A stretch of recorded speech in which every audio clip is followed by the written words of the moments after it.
Bonjour, je suis ravi de vous retrouver pour cette nouvelle vidéo sur le leadership.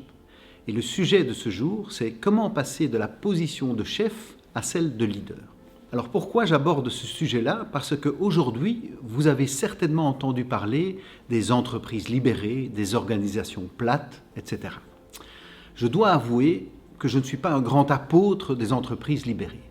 Pas seulement parce que tout le monde en revient, mais parce que cela ne correspond pas aux besoins humains.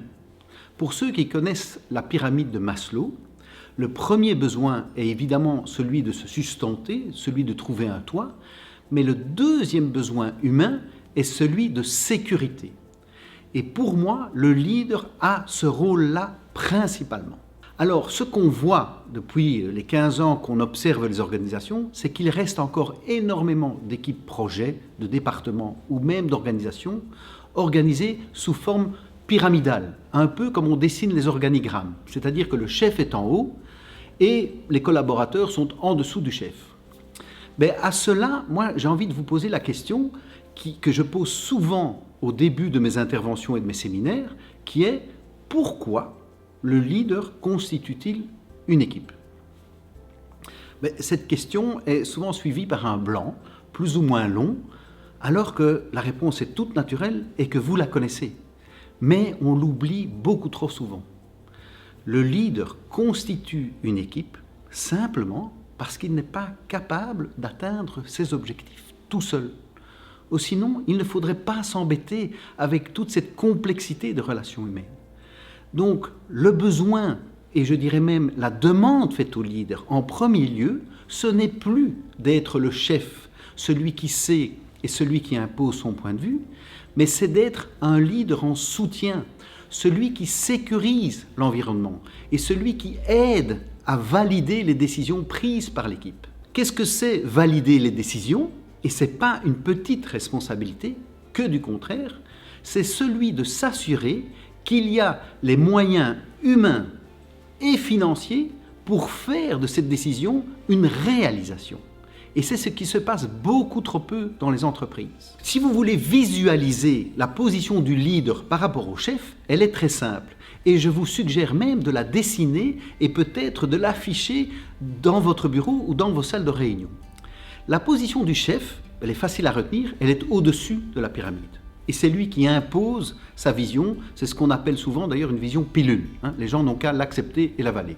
La position du leader se différencie d'une manière extrêmement simple et pourtant extrêmement importante. C'est une inversion de cette pyramide. Et c'est-à-dire que le leader n'est plus au-dessus, mais bien en dessous. Si vous voulez une transcription animalière, les déplacements des loups, le chef se place toujours à l'arrière. Pourquoi ? Parce que c'est le premier vecteur de sécurisation. Quand vous avez une organisation en top-down, ça marchait dans le temps parce qu'il y avait peu de changements dans l'environnement et que vos collaborateurs acceptaient un salaire avec un job relativement peu intéressant contre une forme de sécurité d'emploi. Cette sécurité d'emploi aujourd'hui n'existe plus. Avec les changements continuels de l'environnement, avec les choses inopinées qui arrivent à votre entreprise, avec les fusions et les acquisitions, force est de constater que ce sentiment de sécurité-là n'existe plus.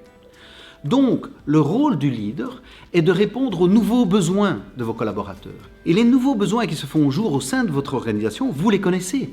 C'est un besoin d'épanouissement. C'est un besoin d'équilibre encore plus affirmé entre la vie privée et la vie professionnelle. Et c'est aussi un besoin d'influence sur l'environnement interne de l'entreprise, c'est-à-dire de se ressentir qu'on a un impact dans l'évolution de l'entreprise. C'est ce que vous demandent vos collaborateurs.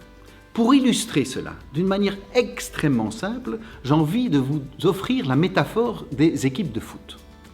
Alors généralement, les businessmen et businesswomen considèrent parfois les sportifs comme potentiellement moins brillants. Eh bien, je peux vous dire qu'on a intérêt à s'inspirer souvent des équipes sportives et à adopter certains de leurs comportements. Prenez une équipe de foot. Existe-t-il une équipe de foot sans capitaine? Non. Même quand le capitaine est appelé à quitter le terrain, il ne quitte pas le terrain sans passer son brassard à une autre personne. Quel est le rôle du capitaine pour une équipe de foot? Eh bien, il est exactement identique au rôle de leader par rapport à celui de chef. Le capitaine de l'équipe de football ne monte pas sur le terrain en exigeant de tous ses collaborateurs qu'avant d'oser faire une passe vers un autre de leurs coéquipiers, il demande l'autorisation au chef. Pire encore serait que cette passe doit d'abord passer par le leader ou par le capitaine d'équipe avant d'aller à un autre coéquipier. Eh bien pourtant, cette impression existe dans les entreprises. Beaucoup de vos collaborateurs n'osent pas prendre des initiatives sans votre approbation. Ça veut dire que ce feeling de chef au-dessus persiste. Et donc, votre priorité numéro 1 est de faire en sorte que les gens osent jouer à leur sport, osent travailler à leur objectif avec une part de risque, tout comme dans les équipes de football. C'est-à-dire que chacun se sent en interaction avec tous les autres coéquipiers et pas seulement avec une partie d'entre eux avec qui ils s'entendent bien. Pour gagner, il faut cette coopération entre tous les acteurs et le capitaine est là pour faciliter cela, pour donner du sens à l'effort commun et pour faire en sorte que la victoire soit partagée à la fin. Mais pour qu'il y ait victoire, il faut qu'il y ait apprentissage. Et pour qu'il y ait apprentissage, il faut que vos collaborateurs osent faire des passes, osent même parfois faire des passes en retrait, osent parfois se tromper dans leurs passes. C'est pas grave, c'est l'équipe ensemble qui va redresser la situation avec la sécurisation du leader. Donc vous voyez qu'aujourd'hui, le rôle du leader n'est absolument plus de tout savoir, n'est absolument plus de trouver la solution à tout, ce n'est plus possible. Le monde évolue trop vite, la technologie évolue trop vite. L'idée, c'est de vous entourer de gens qui ont non seulement l'expertise, c'est vrai, pour jouer au foot, il faut une forme de talent également, mais qui ont surtout envie de jouer ensemble, envie d'atteindre un objectif qui les dépasse individuellement.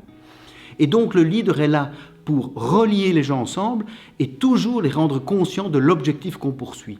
De ne pas s'arrêter au moindre échec, mais bien de continuer l'adaptation continue en vue de faire chaque jour une équipe chaque fois plus performante.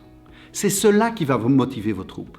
C'est le fait de participer à une équipe apprenante, le fait de gagner des victoires ensemble. Pour moi, un des besoins indissociables de l'être humain est un besoin de coopérer à une œuvre qui le dépasse. Vous êtes le premier vecteur de cette coopération. Donc, s'il vous plaît, arrêtez d'être le chef et devenez le leader facilitateur. J'espère que cette vidéo vous a intéressé et surtout qu'elle vous sera utile. Si c'est le cas, n'hésitez pas à la liker et à faire part de vos commentaires. Abonnez-vous et actionnez la cloche pour bénéficier du flux des nouvelles vidéos. À très bientôt pour de nouveaux sujets.